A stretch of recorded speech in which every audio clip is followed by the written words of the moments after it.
I have often heard people say, "How can we trust the Bible?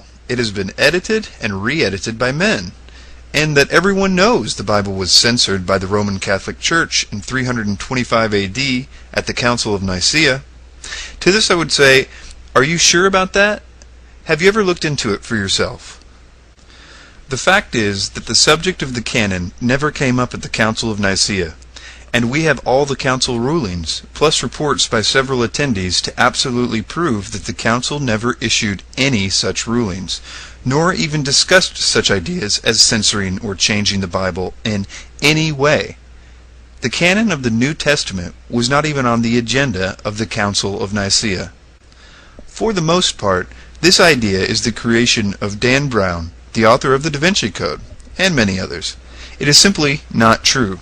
It seems the Council of Nicaea was convened in an attempt to settle the controversy raised by Arianism.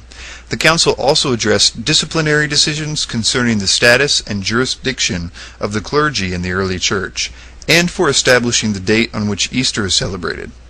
Remember, at the time of the Council of Nicaea, the Roman Catholic Church hierarchy did not yet exist, but the Roman Emperor Constantine knew that he was having trouble gaining legitimacy among Christians. He craved this, and sought out Eusebius to see how to make this happen. Eusebius suggested a council of all the independent Christian churches within the Roman Empire, and Constantine agreed. There was no central authority.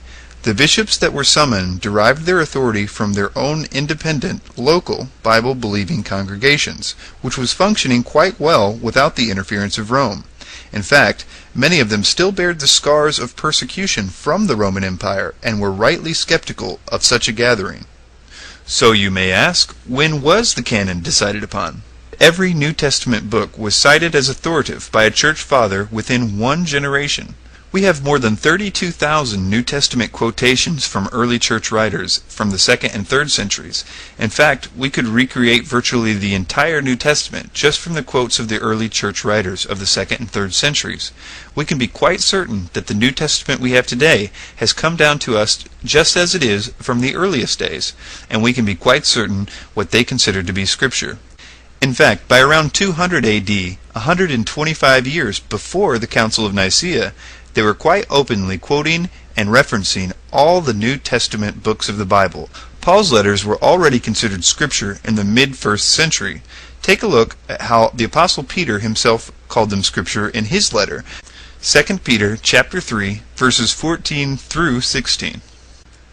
And conversely, the Apostle Paul, writing between AD 62 and AD 65, quoted Luke chapter 10, verse 7, and called it Scripture. Irenaeus, writing in about 170 AD, tells us that the fourfold gospel was already a rock-solid fact by then.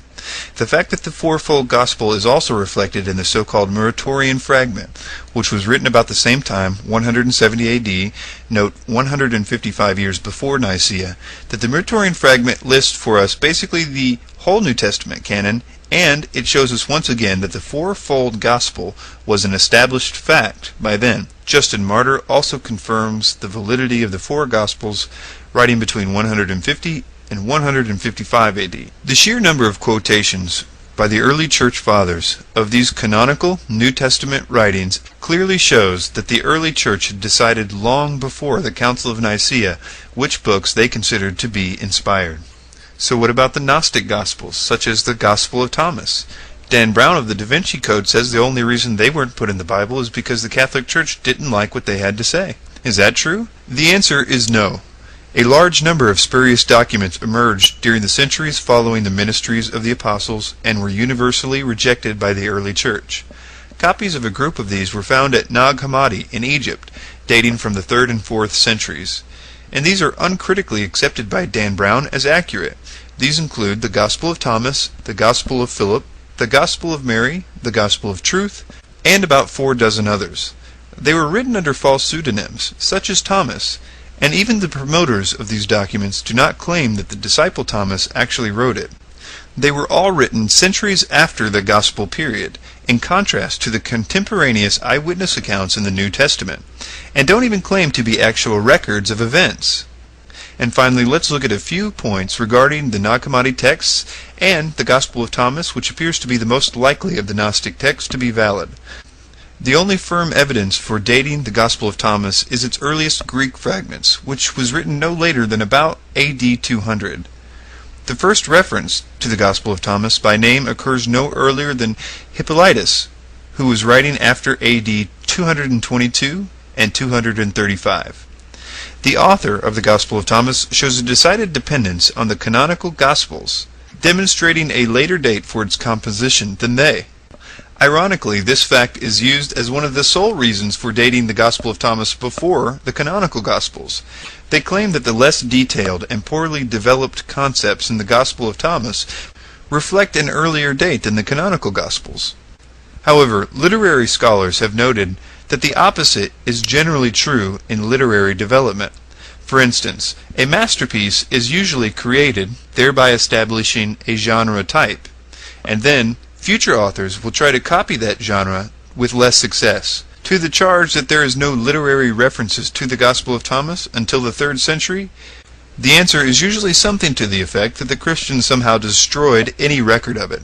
This, of course, is hard to believe because the Christians at this point were being persecuted by the Roman Empire and were operating underground in small house churches circulating their own writings, and would have little time or authority to march into anyone's house and destroy their writings against their will.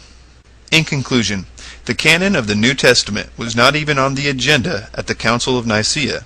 The books that made up the New Testament were for the most part obvious and came about very organically, and were agreed upon years before the Council of Nicaea. And there is literally no record whatsoever of the early church considering the Gnostic Gospels to be anything but obvious heresies. Thank you for your time.